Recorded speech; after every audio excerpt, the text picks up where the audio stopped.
नमस्कार, काउंटडाउन तेलंगाना में आपका स्वागत है। ये एक खूबसूरत राज्य है, हम यहाँ कई बार आ चुके हैं और हर बार ये हमें अधिक खूबसूरत लगता है। हम खुशकिस्मत हैं कि हमारे प्रतिभाशाली पूर्व सहयोगी टीएस सुधीर हमारे साथ हैं। हमसे जुड़ने के लिए धन्यवाद सुधीर। आपका बहुत बहुत धन्यवाद। आप युवा दिख रहे हैं, मैं ऐसा नहीं सोचता, लेकिन फिर भी बिल्कुल दोराब की तरह, दिन पर दिन जवान और जवान। हम इस खूबसूरत हुसैन सागर झील के किनारे हैं। हमें उन दर्शनीय स्थलों के बारे में बताएं जिन्हें हम यहाँ पाते हैं। ये है हुसैन सागर झील है। इस तरफ सिकंदराबाद है और इस तरफ हैदराबाद है। आपके पीछे वाली वह शानदार इमारत राज्य का नया सचिवालय बनने जा रही है। बहुत खूब। इसे मुख्यमंत्री के रूप में के चंद्रशेखर राव ने निर्माण करने का कमा किया। बाईं ओर तेलंगाना शहीद स्मारक है। निसंदेह वह B.R. अम्बेडकर की स्मारक प्रतिमा ऊंची आकृति है।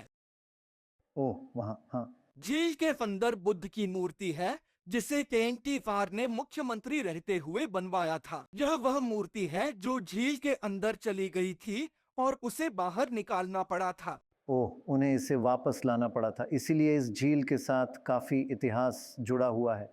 लेकिन मैं कहना चाहूँगा कि ये बहुत खूबसूरत है। दोराब, क्या आप तैर सकते हो? आइए पता लगाएँ। मैं अपनी युवावस्था में कई वर्षों तक यहाँ रहा। ओह! तो इसी कारण से तेलंगाना इस देश का सबसे अमीर राज्य है। यदि आप इस तालिका को देखें तो आप देख सकते हैं कि यह प्रति व्यक्ति आय के मामले में नंबर 1 पर है, जो एक महत्वपूर्ण पैमाना है और बिहार और यूपी से 6 गुना अधिक है।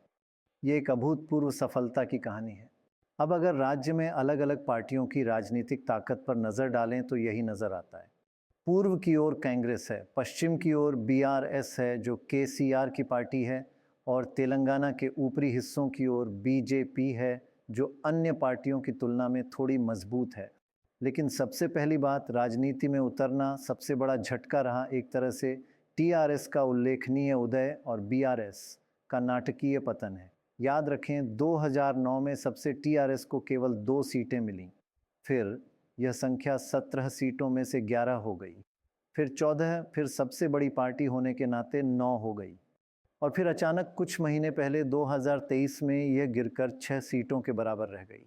B.R. केस जो अब B.R. केस में बन गई थी, वह अपनी जमीन खो रही है। B.R. पूरी तरह से तेलंगाना में अपनी जमीन खो रही है। कुछ हिस्सों में, जैसे कि जब हम दक्षिणी तेलंगाना में जाते हैं तो कुछ उपस्थिति नजर आती है, लेकिन हैदराबाद क्षेत्र और आसपास के क्षेत्रों में B.R. पूरी तरह से समाप्त हो गई है और यह भाजपा की मदद कर रहा है। यह कांग्रेस आगे है।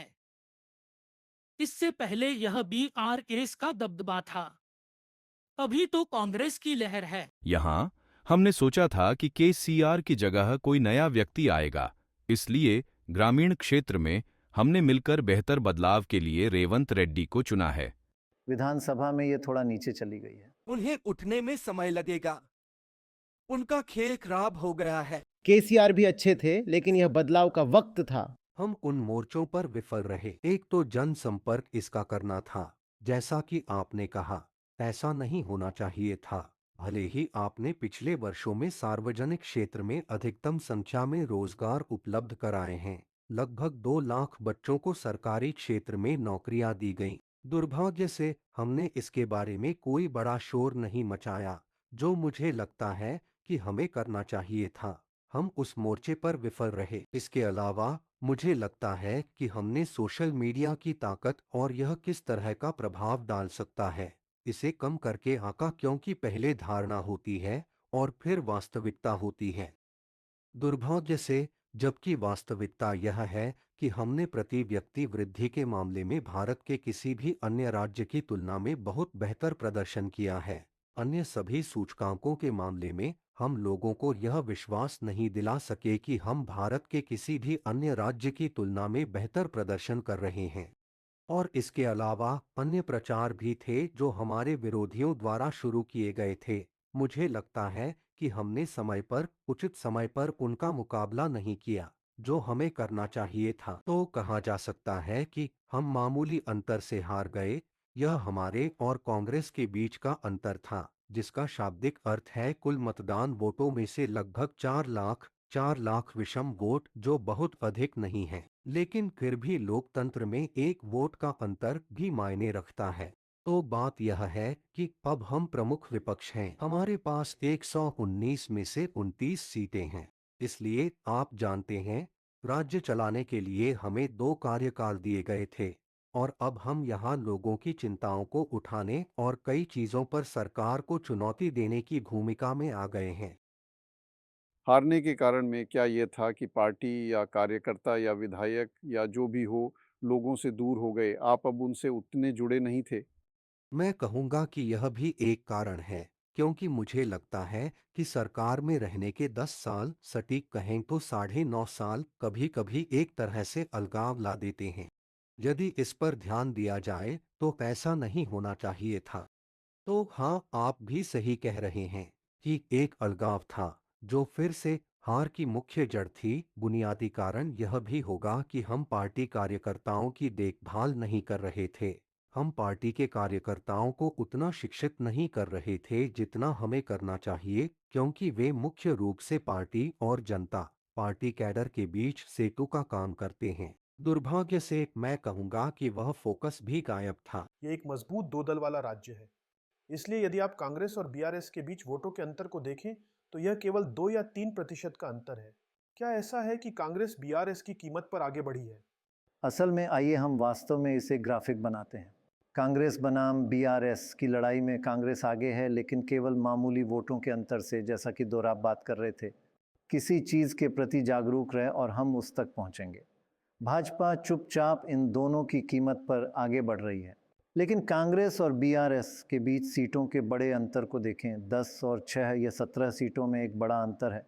वोटों में जिस छोटे से अंतर की बात दोहराव कर रहे थे उसे देखिए। 29.7 और 37.4, केवल 2%।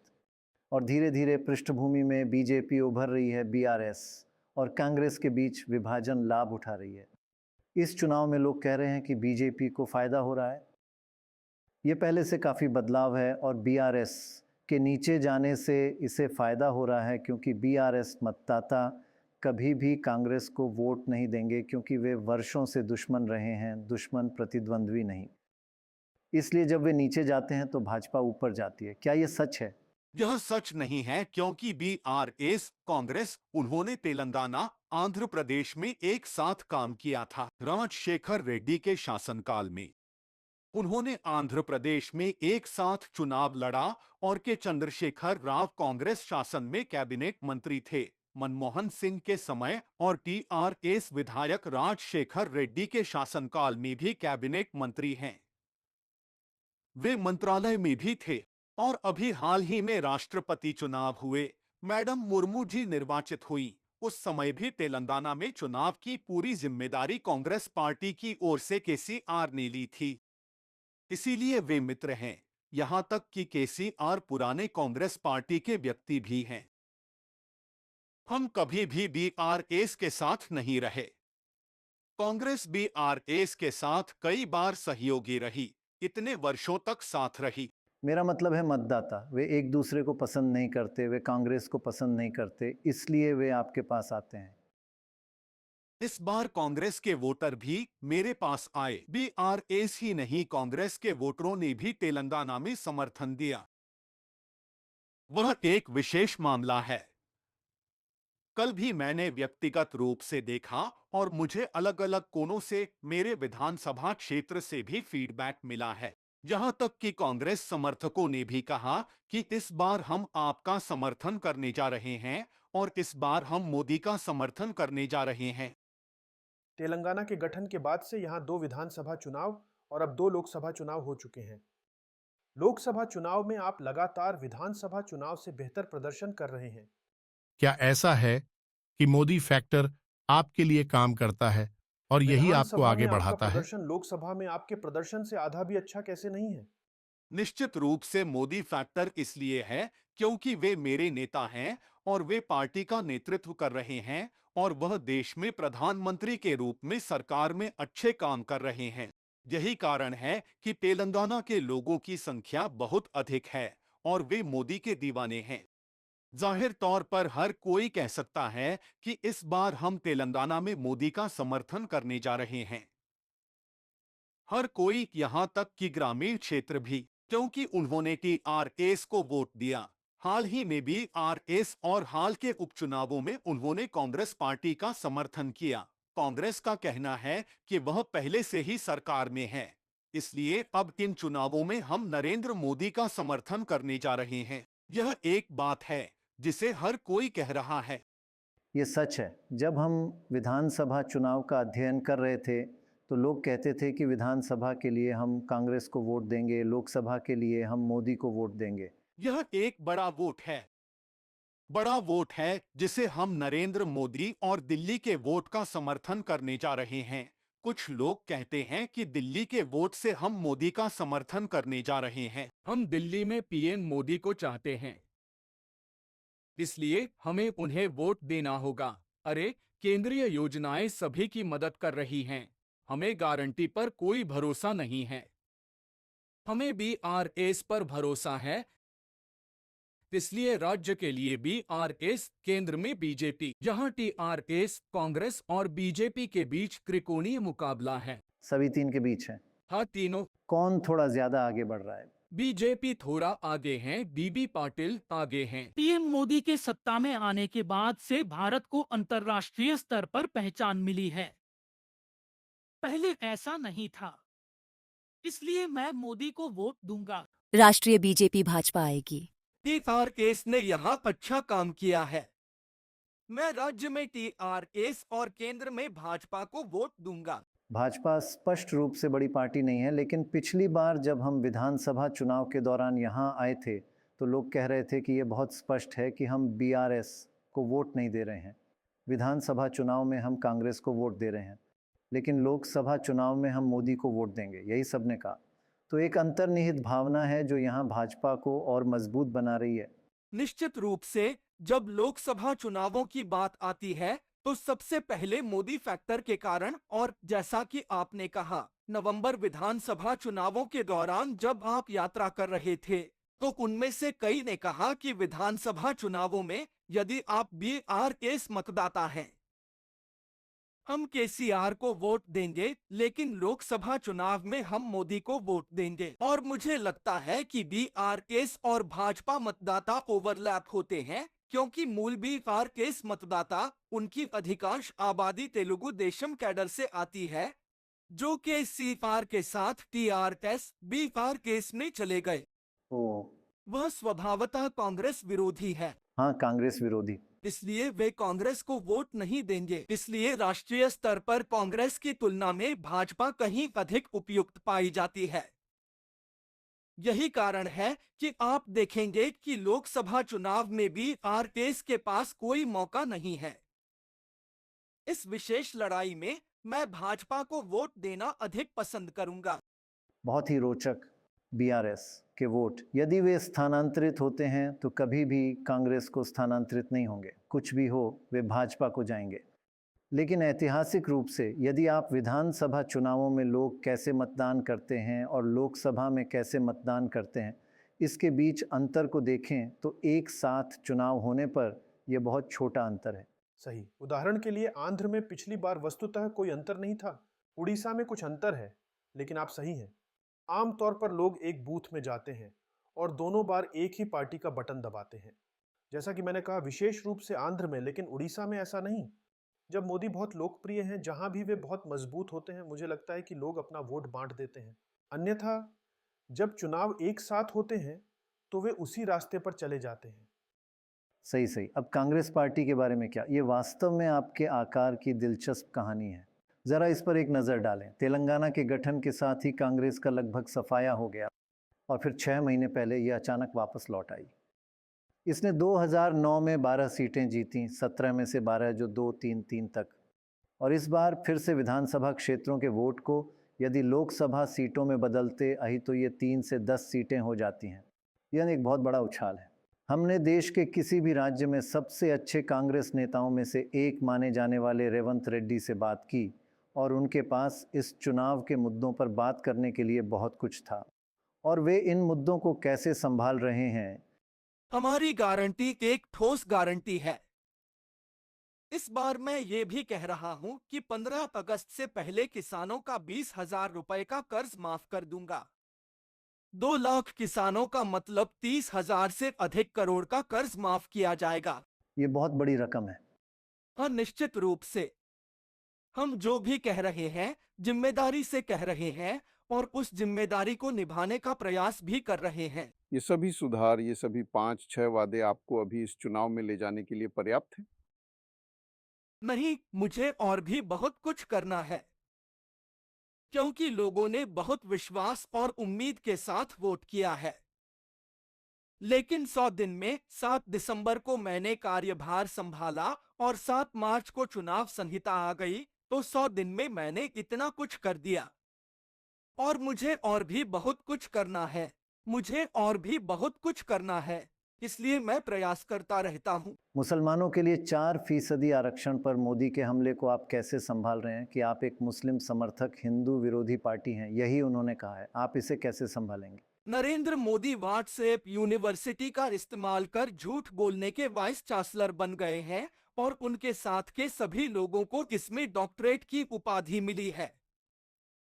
तो यहाँ हम किसी भी धर्म के पक्ष विपक्ष में नहीं हैं। अगर वो ये बात MIM से कहते हैं तो बात अलग है, लेकिन ये बात उन्होंने कांग्रेस से भी कही है और लोगों ने मना कर दिया है। ये बात उन्होंने कर्नाटक में भी सरकार पाने पर कही है, तेलंगाना में भी उन्होंने यही बात कही, यहाँ भी सरकार बनी। इसलिए मोदी जो आरोप लगा रहे हैं उस आरोप की जनता में कोई स्वीकार्यता नहीं है। दूसरी बात यह कि भारतीय जनता पार्टी आरक्षण विरोधी पार्टी है। ये टेस्ट.सी, टेस्ट.टी और .b.c के आरक्षण विरोधी हैं। इनके द्वारा आरक्षण विरोधी आंदोलन चलाया जाता है। हाँ, तेलंगाना वाकपटुता, तेलंगाना बयानबाजी, तेलंगाना बुद्धि और हास्य के संदर्भ में मुझे लगता है कि रेवंत का स्कोर आपके यहाँ मौजूद किसी भी अन्य कांग्रेस नेता से अधिक है। कोई अन्य कांग्रेस नेता शायद किसी भी राज्य से अधिक है। कोई भी राज्य। तो इस अर्थ में वह बहुत सीधा संबंध स्थापित करने में सक्षम है। वे जिस प्रकार का हास्य प्रयोग करते हैं वह बहुत ही साधारण है। लोग इसका आनंद लेते हैं, भले ही यह दूसरों की कीमत पर हो। यही कारण है कि उन्हें KCR के बारे में बहुत संसदीय भाषा का इस्तेमाल नहीं करने के लिए चुनाव आयोग से नोटिस मिला, लेकिन लोग इसे पसंद करते हैं, इसलिए यह काम करता है। अब हमें नहीं पता कि वे कब अपनी सीमा लांघेंगे और लोग अब कह रहे हैं कि वे कुछ हद तक अपनी सीमा लांघ रहे हैं, लेकिन यह कुछ ऐसा है जिसने खुद को अखिल तेलंगाना नेता के रूप में स्थापित करने में रेवंत रेड्डी के लिए फायदेमंद काम किया है, जो उनके मंत्रिमंडल में कोई अन्य मंत्री नहीं कर सकते हैं। तो बताइए, कांग्रेस के इस उभार से राजनीति में आपका कभी सफाया नहीं होगा? कुछ ऐसा घटित होता है जो आपको वापस ले आता है? खैर, आप जानते हैं अक्सर ऐसा होता है, लेकिन ऐसे राज्य भी हैं जहां कांग्रेस खत्म हो गई है। लेकिन आप सही हैं कि जब तक जीवन है आशा भी है। और मत भूलिए, उन्होंने इस राज्य पर आज़ादी के बाद से सबसे लंबे समय तक 50 वर्षों तक शासन किया है। तो ये ऐसी पार्टी नहीं है जिसका कोई अनुयायी नहीं है, जिसके कोई अनुयायी नहीं है, जिसके पीछे कोई इतिहास नहीं है। और एक चीज़ सुधीर, जो मुझे रेवंत रेड्डी के साथ हमारी चर्चा में मिली, उन्होंने इस तरह के बयान दिए, ये तेलंगाना बनाम BRS नहीं है, ये तेलंगाना बनाम गुजरात है। वह कहते रहे कि गुजराती लोग तेलंगाना पर कब्जा जमाने की कोशिश कर रहे हैं। वे कांग्रेस को एक क्षेत्रीय पार्टी बना रहे हैं, जहां क्षेत्रीय पार्टियां हर जगह अच्छा प्रदर्शन कर रही हैं। इसलिए इसने एक ट्रेंड पकड़ लिया है। यह राज्य बनाम केंद्र है जिसका नेतृत्व गुजराती लोग कर रहे हैं, क्योंकि तेलंगाना में जो भी निवेश है उसे धमकी दे रहे हैं और गुजरात को दे रहे हैं। और दूसरी बात, उन्होंने बुलेट ट्रेन ली, गिफ्ट सिटी ली, नर्मदा रिवर फ्रंट लिया, बहुत सारा फंड लिया और गुजरात को दे दिया। हमने मेट्रो रेल मांगी, हमने मूसी नदी विकास निधि मांगी, हमने हैदराबाद ITI कॉरिडोर मांगा, जो कांग्रेस ने दे दिया है। हमने BRN स्टील फैक्ट्री के लिए 2014 पुनर्गठन अधिनियम मांगा।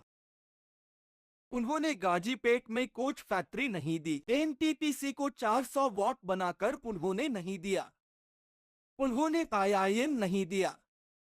उन्होंने आईआईटी नहीं, संसद में 2014 पुनर्गठन अधिनियम पारित किया गया। 10 साल में उन्होंने पिछड़े जिले को फंड नहीं दिया। उन्होंने कोई मेडिकल कॉलेज स्थापित नहीं किया।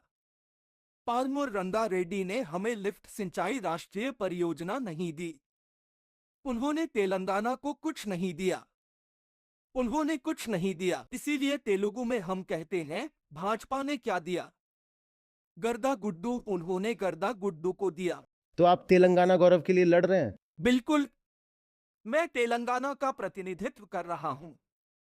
मैं गर्व महसूस कर रहा हूं। ये तेलंगाना बनाम गुजरात के बारे में है, क्योंकि केंद्र में गुजरात के नेतृत्व के कारण गुजरात को सभी लाभ मिलते हैं, जबकि तेलंगाना को नज़रअंदाज किया जा रहा है। आप उसे कैसे संयोजित करते हैं? यह बेबुनियाद बयान है। यह एक बेकार बयान है जो रेवंत रेड्डी दे रहे हैं। पिछले 6 माह में वह मुख्यमंत्री बन गए हैं। 4 महीने पहले नरेंद्र मोदी अच्छे आदमी थे। चुनाव आया तो आलोचना कर रहे हैं। एक भी घटना में पक्षपात नहीं हुआ है, क्योंकि हमें तेलंगाना में भी सभी विशेष योजनाएं मिल रही हैं। अभी अभी 26,000 करोड़। यह एक क्षेत्रीय रिंग रोड है। भारत में कहीं भी कोई क्षेत्रीय रिंग रोड नहीं है। नरेंद्र मोदी ने तेलंगाना के लिए पहला क्षेत्रीय रिंग रोड मंजूर की और यह जनजातीय विश्वविद्यालय तेलंगाना में स्वीकृत है। हम इस वर्ष पहले से ही चल रहे हैं। शिक्षा चलने वाली है। हम एडमिशन लेने जा रहे हैं। तेलंगाना में कई विशेष आरएनयू रेलवे विनिर्माण इकाई को मंजूरी दी गई है। फर्टिलाइजर फैक्ट्री स्वीकृत हो चुकी है और नींव भी मजबूती से रखी जा चुकी है। अब बिल्डिंग कंपनी ने निर्माण भी कर लिया और उत्पादन भी शुरू हो गया। रेवंत रेड्डी सिर्फ झूठ बोलते हैं और सिर्फ झूठ बोलते हैं। उसका जीवन झूठ है। जब प्रधानमंत्री यहाँ थे, रेवंत रेड्डी ने उन्हें बड़े भाई के रूप में संदर्भित करते थे। उन्होंने कहा कि हम गुजरात मॉडल का अनुकरण करना चाहते हैं और वही करना चाहते हैं जो आपने गुजरात में किया है, जो आपने साबरमती तट पर किया था, और हम यहाँ मुसी नदी पर भी वही करना चाहते हैं। इससे उनकी काफी आलोचना हुई, क्योंकि उन्होंने कहा, ओह, आप गुजरात मॉडल का अनुकरण करना चाहते हैं। इसलिए मुझे लगता है कि कहीं न कहीं उनके दिमाग में वह उस नुकसान को कम भी करना चाहते हैं। यही कारण है कि चुनाव प्रचार के दौरान एक बार आदर्श आचार संहिता लागू हो जाने के बाद वे एक राजनेता की टोपी पहने हुए थे और गुजरात मॉडल के बारे में बात कर रहे थे और आलोचना कर रहे थे। उन्होंने कहा, आप यहाँ से परियोजनाएं छीन रहे हैं और उन्हें वहां ले जा रहे हैं, गुजरात जैसा कि महाराष्ट्र में हुआ। केसीआर भी इसमें कूद पड़े और कहा कि आपने फेसबुक को हैदराबाद से छीनकर गुजरात ले जाने की पूरी कोशिश की, लेकिन हमने सुनिश्चित किया कि आप ऐसा नहीं कर पाए। तो फिर से एक झगड़ा है कि हैदराबाद मुख्य स्थान होना चाहिए जहां आप निवेश आकर्षित कर सकते हैं। आईटी उद्योग के लिए धन्यवाद। ये बिल्कुल उत्कृष्ट काम है जो चंद्रबाबू नायडू ने किया। साइबर सिटी एक घटना और विरासत है। नायडू और बाद में केटी रामाराव द्वारा कार्यभार संभाला गया। ये दोनों बहुत अधिक श्रेय के पात्र हैं। हाँ, वे दोनों इसके लिए बहुत अधिक श्रेय के पात्र हैं। वे बेंगलोर को कठिन चुनौती दे रहे थे और आपको इस पर गर्व है। बहुत गर्व। मैं देख रहा हूँ आपका क्षेत्रवाद। वैसे हमने दिखाया है कि कैसे क्षेत्रवाद और क्षेत्रीय पार्टियां बढ़ रही हैं और राष्ट्रीय पार्टियां गिर रही हैं। इसलिए उन्हें उस तरह की प्रवृत्ति मिली है। कांग्रेस को एक क्षेत्रीय पार्टी, तेलंगाना कांग्रेस, लगभग क्षेत्रीय बनाने के लिए यह उनकी एक अभूतपूर्व अंतर्दृष्टि है। शायद वे जो करने की कोशिश कर रहे हैं, वे कांग्रेस को क्षेत्रीय दलों की फेडरेशन बनाने की कोशिश कर रहे हैं। तो यहाँ एक रेवंत रेड्डी होंगे, वहाँ एक सिद्धारमैया होंगे और केरल में कोई और होगा। हाँ, वे यही कर रहे हैं। बिल्कुल सही।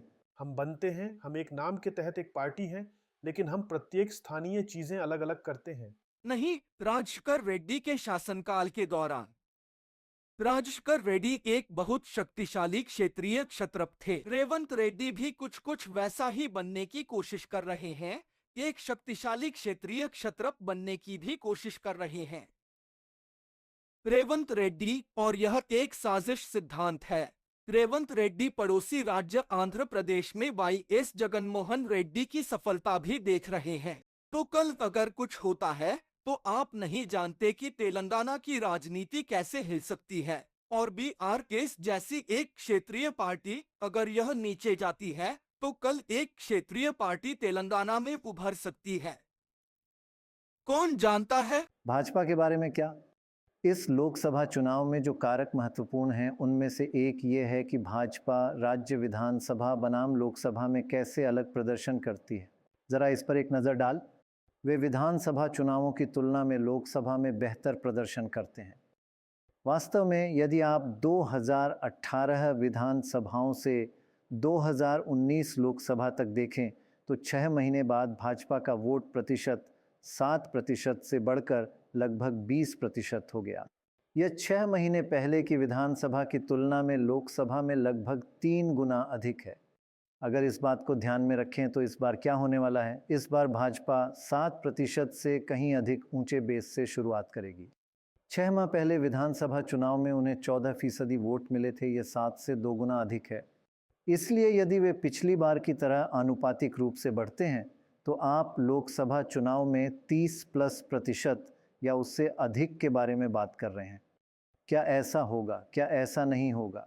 इतिहास हमेशा एक महान भविष्यवक्ता नहीं होता है, लेकिन अक्सर सर्वेक्षणकर्ताओं की तुलना में बहुत बेहतर भविष्यवक्ता होता है। मेरा इरादा आपकी ओर इशारा करने का नहीं था, लेकिन जिन चीज़ों से भाजपा को फ़ायदा होता है उनमें से एक है गैर भाजपा वोटों का बंटवारा।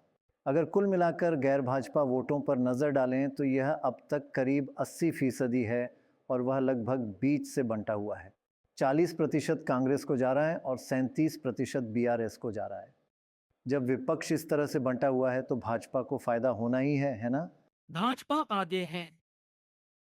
कुछ सीटें बीआरएस के खाते में जा सकती हैं। तेलंगाना में टीआरएस, आ? पूरा तेलंगाना। भाजपा ने क्या दिया? कांग्रेस ने क्या दिया? आपकी योग्यता क्या है? मैं बीटेक ग्रेजुएट हूँ। क्या आपके पास कोई नौकरी है? मैं नौकरी में नहीं हूँ। मेरा एक व्यवसाय है। आपको नौकरी नहीं चाहिए। नहीं, मुझे बिजनेस करना है। आपको नौकरी नहीं चाहिए। मैं बिजनेस करना चाहता हूँ। नौकरी में कुछ नहीं है। आप नौकरी में मासिक कितना कमाते हैं? क्या आप जानते हैं कि जीएसटी की वजह से बिजनेस को घाटा होता है? भाजपा केवल जन सुविधाएं बनाई हैं। वे सिर्फ हिंदू मुसलमान की बात करते हैं। क्या कुछ और है? क्यों नहीं? क्या है? क्यों नहीं? तेलंगाना से जी किशन रेड्डी केंद्रीय मंत्री हैं। क्या उन्होंने कुछ किया है? क्या आपने बजट देखा है? आपको नहीं लगता कि उन्होंने कुछ किया है? क्या आपने सिकंदराबाद निर्वाचन क्षेत्र में कोई विकास देखा है? हैदराबाद में इस विकास के लिए कौन जिम्मेदार है? यह विकास केंद्र सरकार ने नहीं, राज्य सरकार ने किया है। राम मंदिर का उद्घाटन सभी ने देखा। यह प्रधानमंत्री मोदी की मौजूदगी में हुआ है। मोदी नहीं जीतेंगे, राहुल गांधी जीतेंगे। हमने तो सिर्फ महंगाई देखी है। केसीआर बेहतर नेता है। यदि आप कृषि को देखें तो केसीआर बेहतर है। हमारे पास कुछ भी नहीं है। हम दिहाड़ी मजदूर हैं। हमें केवल अपने हाथों से ही कमाना है। हमें सरकार से पैसा नहीं मिलता। हमें सिर्फ राशन मिलता है। हमें बहुत सारी कठिनाइयां हैं। हमें घर मुहैया कराया जाए। भूमिहीनों को जमीन उपलब्ध कराई जानी चाहिए। कांग्रेस को केंद्र में आना चाहिए। नहीं, इसे नहीं आना चाहिए। मुझे जैसे युवाओं को तो बहुत ज्यादा नुकसान हुआ है और कुछ नहीं। राष्ट्रीय स्तर पर महिलाओं को महत्व मिला है। हम महिलाओं को सेना और नौसेना में देखते हैं। पीएम मोदी अच्छा कर रहे हैं।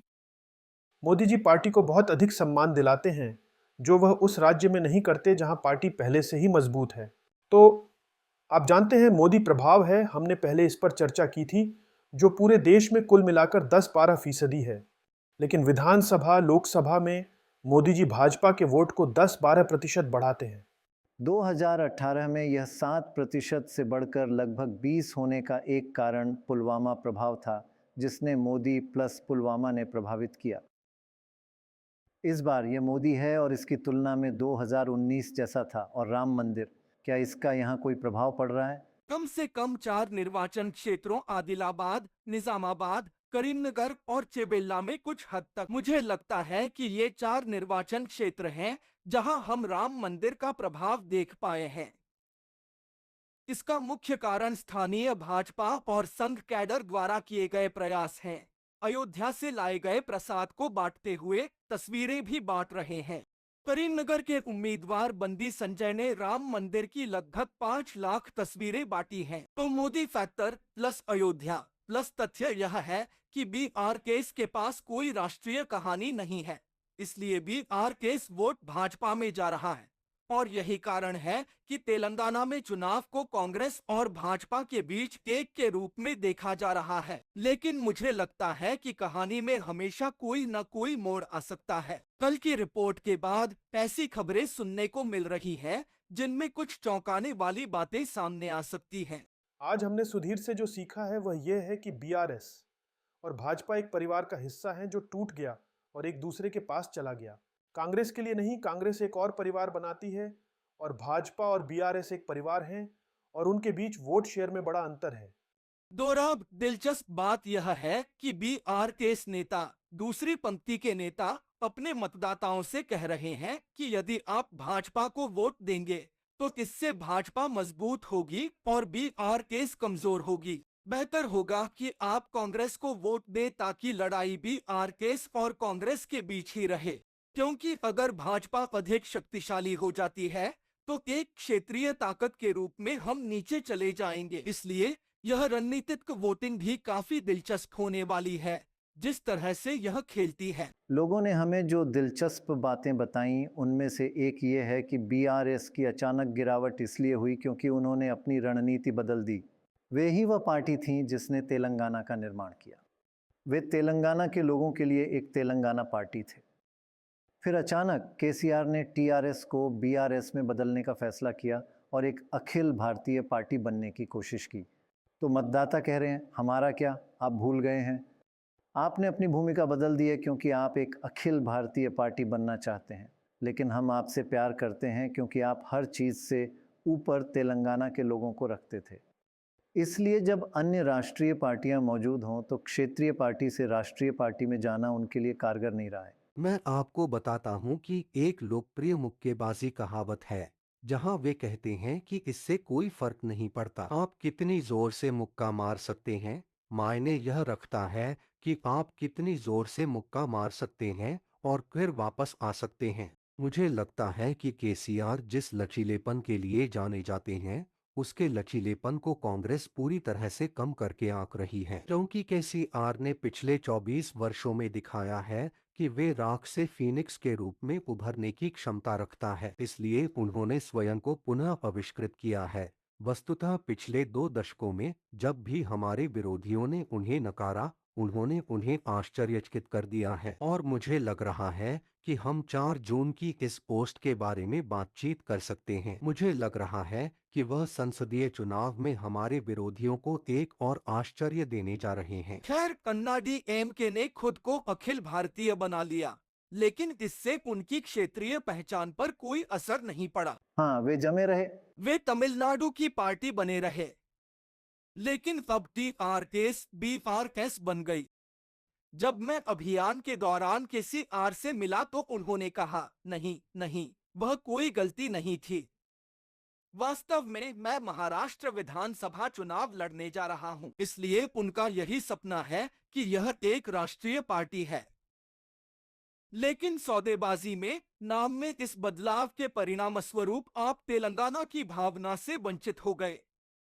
इसलिए मैं सहमत हूं कि BRKS के भीतर कई लोग हैं जो महसूस करते हैं कि यह नाम में बदलाव T.R.S के हित में नहीं था। और व्यवहार में आप अखिल भारतीयता के लिए प्रयास कर रहे हैं और हमें तेलंगाना में भूल रहे हैं।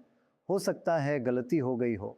उदाहरण के लिए बंगाल में ममता ने दूसरों को चुनाव लड़ाया, लेकिन वह मजबूती से बंगाल के लिए बंगाल बनी रहीं। गुजराती हम पर हावी होने की कोशिश कर रहे हैं। वह अपनी क्षेत्रीय ताकत को कभी नहीं भूली जिससे उन्हें मदद मिली है। सही। प्रत्येक पार्टी के बारे में थोड़ा और विस्तार से आगे बढ़। तेलंगाना के बारे में एक बात यह है कि कई राज्यों की तरह विशेष रूप से दक्षिण में महिलाओं का मतदान प्रतिशत पुरुषों के बराबर ही अधिक है। ये इतना बड़ा हो गया है, इसलिए यहाँ महिलाओं का वोट बहुत बहुत महत्वपूर्ण है। और वह किसकी मदद करता है? ये वास्तव में BRS और कांग्रेस को मदद करता है। पुरुषों के बीच भाजपा भी थोड़ा आगे है, लगभग 2% आगे है। तो महिलाओं के इस उच्च मतदान से वास्तव में भाजपा को मदद नहीं मिलेगी। लेकिन देखते हैं इस बार पुरुष बनाम महिला मतदान डेटा बहुत जल्द सामने आएगा। बस ये देखने के लिए कि इस राज्य में विभिन्न समुदायों के बीच पार्टियां किस प्रकार भिन्न हैं। अनुसूचित जाति समुदाय के लिए सामान्य से थोड़ा अधिक प्रतिशत लोग पूर्वी हिस्से में हैं और यहीं पर कांग्रेस मजबूत है।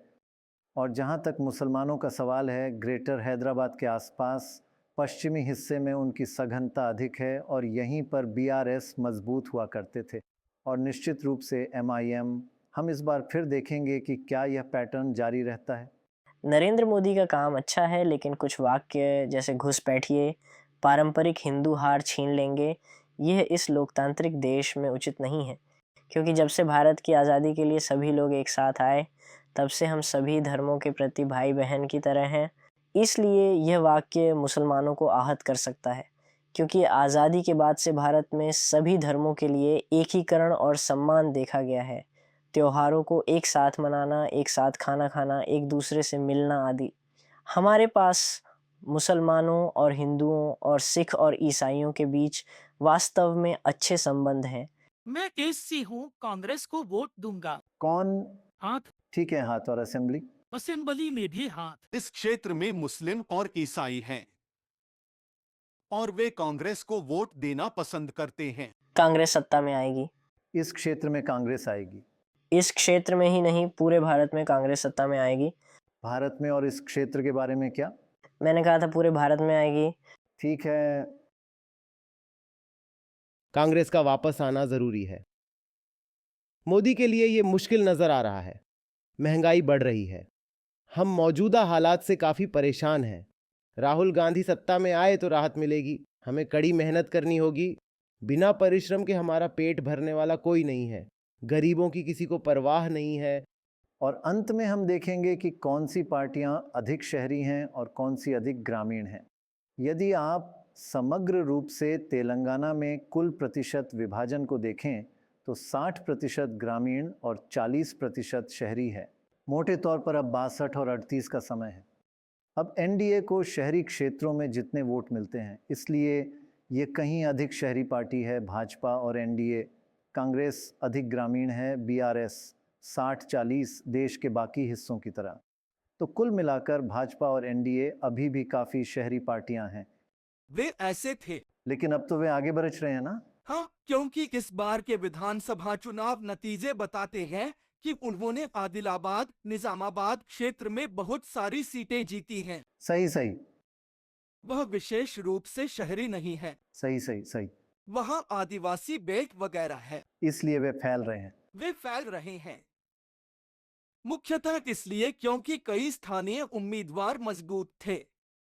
इसलिए वे आश्चर्यचकित करने और अधिक शक्तिशाली बीआरएस और कांग्रेस उम्मीदवारों को हराने में सक्षम थे। ऐतिहासिक रूप से भाजपा थोड़ा अधिक शहरी रही है, लेकिन मुझे लगता है कि सफल होने के लिए उन्हें अभी फैलना होगा। लोकसभा में शामिल हैदराबाद की 4 सीटों पर भाजपा ने कड़ी चुनौती दी है, चाहे वह हैदराबाद में ओवैसी के खिलाफ माधवी लता हो, सिकंदराबाद में किशन रेड्डी हो, मल्काजगिरी में पीटर राजेंद्रन हो या चेवेल्ला से कोंडा विश्वेश्वर रेड्डी हो। उनमें से 4 बहुत मजबूत हैं और उनमें से कम 3 अपनी सीटें जीतना चाहेंगे। आपको शहरी और ग्रामीण बदलाव पर भी गौर करना होगा, क्योंकि अगर हम समग्र रूप से तेलंगाना की स्थिति को देखें तो यदि आप पाते हैं कि शहरी क्षेत्रों में मतदान अधिक है, तो इससे भाजपा को अधिक शहरी मतदान के कारण लाभ हो सकता है।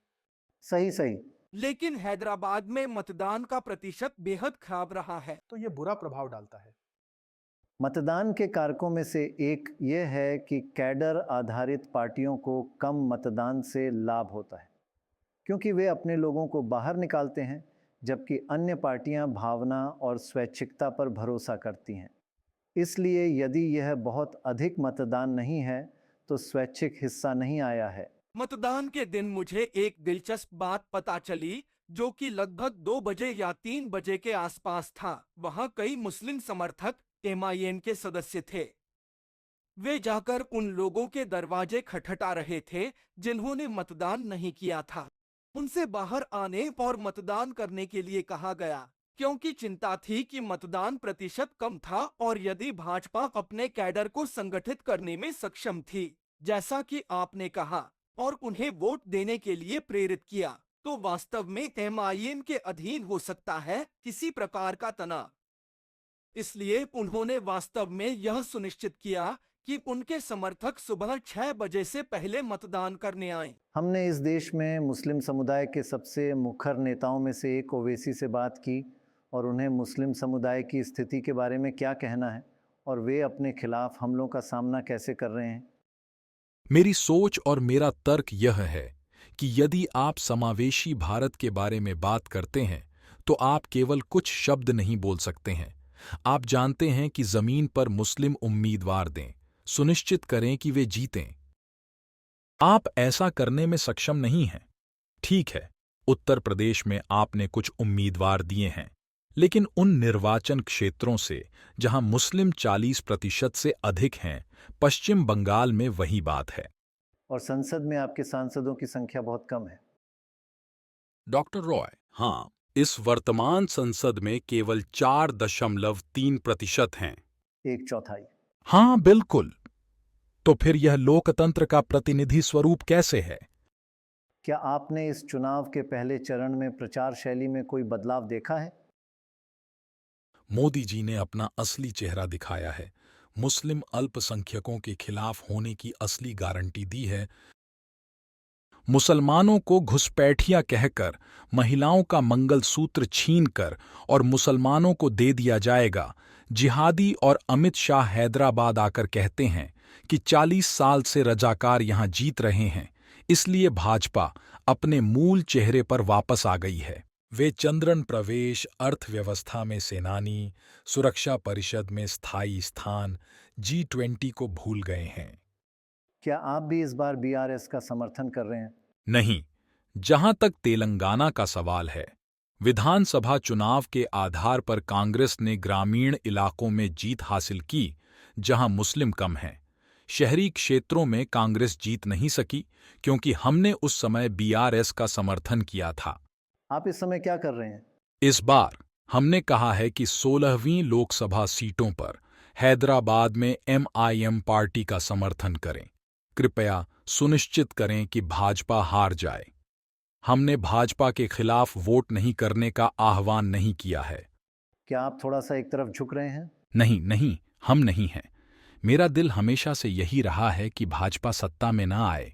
यही मेरी दिल्ली इच्छा रही है कि मैंने इसके लिए काम किया है और हम अभी भी यही करने का प्रयास कर रहे हैं। लेकिन यह अब भारत के लोगों के लिए है ठान लेना। तो अंतिम पूर्वानुमान क्या है जो विभिन्न लोग पेश कर रहे हैं? बीआरएस के लिए बड़ी चिंता यह थी कि क्या वे अनुमान लगा रहे हैं कि क्या गिरावट जारी रहेगी। आइए देखें कि पूर्वानुमान क्या कहते हैं। किसकी जीत हो रही है? तेलंगाना के 24 चुनावों के भविष्यवक्ता।